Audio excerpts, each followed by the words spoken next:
Bismillahirrahmanirrahim. In today's video, we are going to learn about how to write the chemical formula of ionic compound. Last video के अंदर जो हमने पढ़ा था वो हमने फाइंड किया था कोवैलेंट कंपाउंड या मॉलिक्यूलर कंपाउंड का आयोनिक फार्मूला। तो आज जो लेक्चर है इसके अंदर हम पढ़ेंगे कि आयोनिक कंपाउंड का जो है हम केमिकल फार्मूला किस तरह लिखते हैं।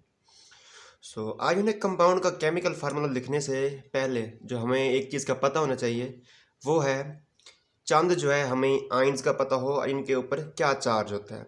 अब देखें जो ग्रुप 1A के एलिमेंट हैं इनके अंदर होता है वैलेंस शेल के अंदर एक electron.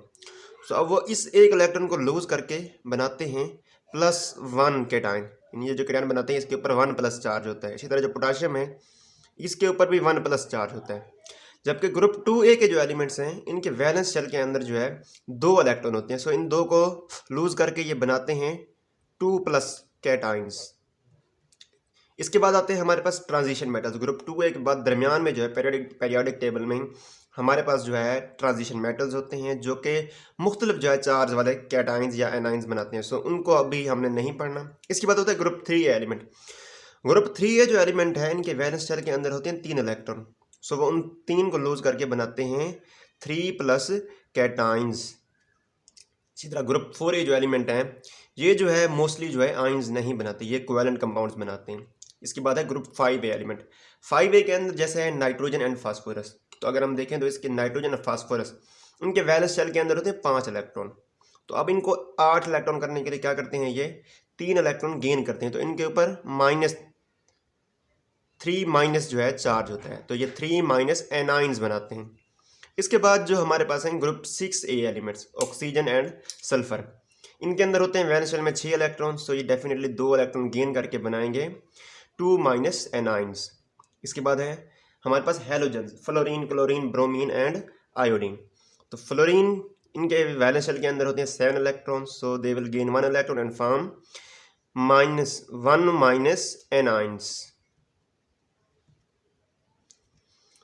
Now we will study how to write the chemical formula of ionic compound with example. For example, if we need to write the chemical formula of sodium bromide,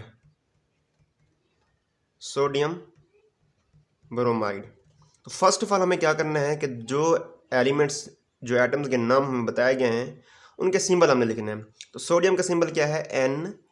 इसके बाद है bromide, bromide refers to bromine. इसके बाद हमें लिखना है bromine. तो दोनों जो एलिमेंट्स हैं इनके सिंबल लिखने के बाद देन हमने लगाना है इनके ऊपर चार्ज।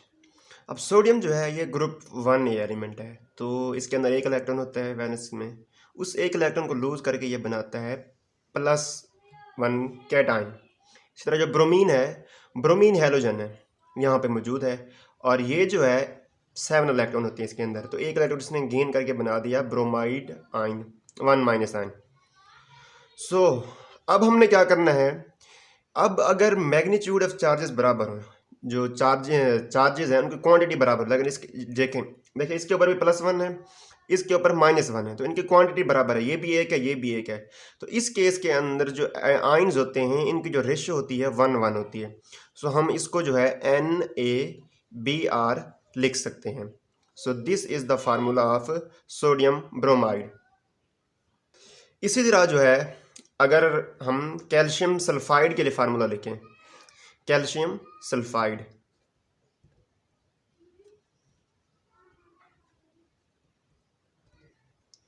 तो इस केस में कैल्शियम का सिंबल जो है वो है Ca और सल्फाइड जो है ये पॉली एटॉमिक आयन है। तो ये होता है SO4 2-।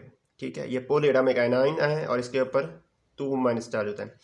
कैल्शियम जो है ये यहाँ पे मौजूद है, इसके ऊपर होता है 2+ चार्ज। अब क्या करें, अब देखिए इन दोनों के ऊपर जो है चार्जेस की जो क्वांटिटी है वो बराबर है।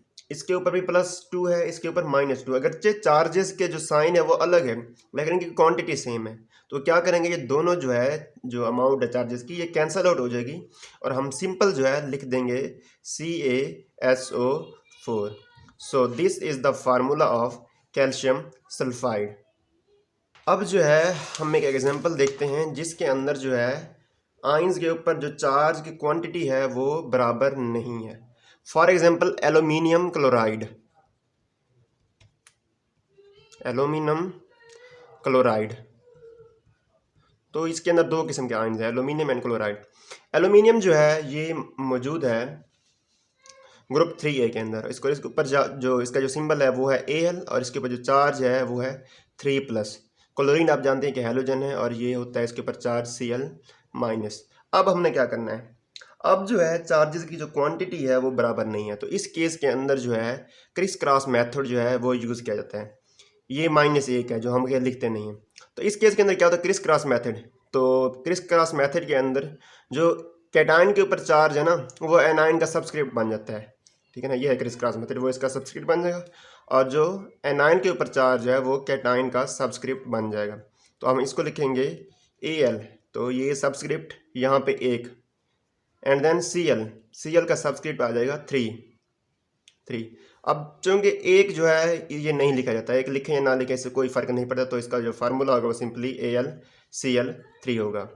तो अब ज़रा देखें कि भाई हमें एल्यूमिनियम के एक एटम के लिए क्लोरीन के 3 एटम क्यों हमें रिक्वायर्ड हुए। देखिए एल्यूमिनियम के ऊपर चार्ज क्या है, +3 है।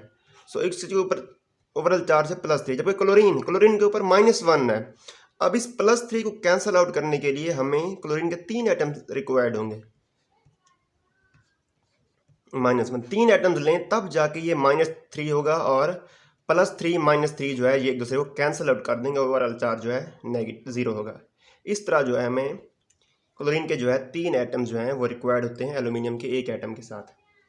इसके बाद अगर हम देखें तो एक एग्जांपल है हमारे पास सोडियम ऑक्साइड।